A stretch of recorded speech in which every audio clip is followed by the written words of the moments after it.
अस्सलाम वालेकुम नाज़रीन, मां आहियां शुएब अली उमरानी ऐं तव्हां ॾिसी रहिया आहियो BR टाइम न्यूज़। सभ खां पहिरियां शामिल कंदासीं हीअ रिपोर्ट। सिंध में प्राइमरी स्कूल ॿीहर हिकु हफ़्ते लाइ बंदि। सिंध हुकूमत जे तर्जुमान मुर्तज़ा वहाब चयो आहे त सिंध काबीना में कोरोना केसिस में वाध वारे मामले ते गौर खां पोइ फ़ैसिलो कयो वियो आहे। सूबे में प्राइमरी स्कूल हिकु हफ़्ते ताईं बंदि रहंदा। स्कूल ॿीहर खोलण जो फ़ैसिलो बाद में कयो वेंदो। वफ़ाक़ी सरकार कोरोना जे वधंदड़ केसनि ते कराचीअ में स्मार्ट लॉकडाउन जी तजवीज़ ॾेई छॾी। वफ़ाक़ी वज़ीर असद उमर जी सदारत हेठि NCOC इजलास में सिहत वारे ख़ासि मुआविन डॉक्टर फैसल चयो आहे त मुल्क जे 747 केसिस मां 365 रुगो कराचीअ जा आहिनि। सूरत हाल ते ज़ाब्ते लाइ शहर में स्मार्ट लॉकडाउन कयो वञे। मुल्क में कोरोना वायरस जा 747 नवां केस साम्हूं अची विया। वधीक 5 हयातूं बि ज़ाया। NCOC मूजिबि मुल्क में मजमूई तौर कोरोना मुतासिरनि जो अंगु 3,12,263 ऐं फौतियुनि जो तादादु 6,479 थी वियो। Army chief general Qamar Javed Bajwa सां पहिरें PMA लॉन्ग कोर्स जे ऑफिसर जी मुलाक़ात। आर्मी चीफ आल ऑफिसरनि जे किरदार ऐं क़ुर्बानीनि ते खेनि ख़िराज तहसीन पेश कई। ISPR मूजिबि मुलाक़ात दौरान पाक फ़ौज जे रिटायर्ड ऑफिसर्स चैलेंज खे मुंहुं ॾियण लाइ आर्मी चीफ खे तजवीज़ूं ॾिनियूं।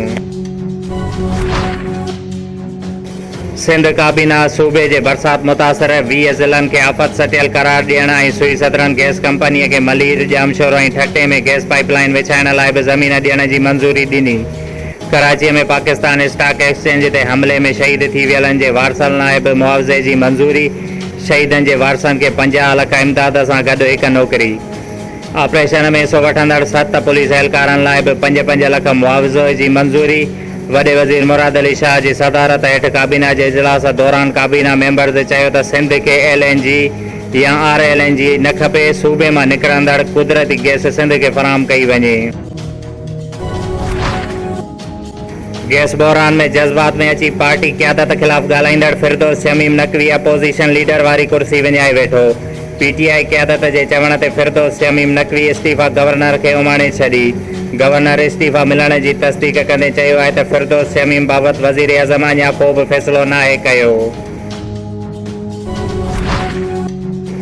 ठारू शाह भरिसां ॻोठु कोड़ो हुजण जी रहवासण मिसमात नाज़िया पंहिंजे मासूम ॿारनि सां गॾु प्रेस क्लब नौशहरो पहुची बाअसर माण्हुनि जे ज़ियादतियुनि ख़िलाफ़ प्रेस कॉन्फ्रेंस कंदे चयो त 20 एकड़ ज़मीन ते कब्ज़ो करण लाइ बाअसर जवाबदार हाजी रसूल हुजण, शरफदीन न्याज़, आफ़ताब काज़ी नवीद हुजण, इशफ़ाक़ सिपाही, सदाम हुजण ऐं ॿियनि मुंहिंजे मुड़ुस मथां ठारू शाह थाणे ते कूड़ो केस दाख़िल कराए गिरफ़्तार कराए छॾियो आहे ऐं जवाबदार मूंखे धमकियूं ॾेई रहिया आहिनि त मुंहिंजे ॿारनि खे अगवा कयो वेंदो ऐं असांखे जानी नुक़सानु पहुचायो वेंदो।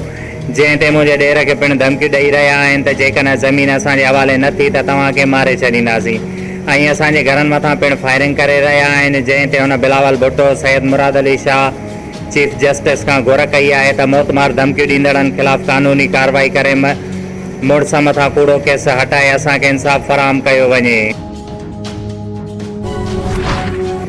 PTI तहलके सदर Mumtaz Ali Biroi, deputy general secretary Mohammad Ibrahim Malak, ज़िलई सदर इरशाद अली सांद, बिरिया रोड सदर सोडो चांडियो, जनरल सेक्रेटरी शहज़ाद पठान ऐं उन जी मुकमल टीम जी कोशिशुनि सां 1.5 महीने खां सड़ी वियल वार्ड नंबर 5 बिरोई माला जो ट्रांसफार्मर लॻायो वियो।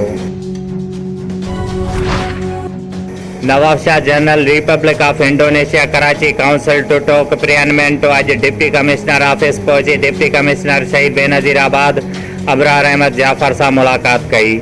उन मौक़े ते काउंसिल जनरल सां ॻाल्हाईंदे डिप्टी कमिश्नर चयो त सिंध जी सक़ाफ़त ऐं तहज़ीब दुनिया जे अज़ीम तहज़ीबुनि में शुमार कई वञे थी। उन मौक़े ते काउंसिल जनरल डिप्टी कमिश्नर खे काउंसलर जनरल कराचीअ जे यादगार शील्ड ऐं तोहफ़ा ॾिना ऐं नेक ख़्यालनि जो इज़हार कयो।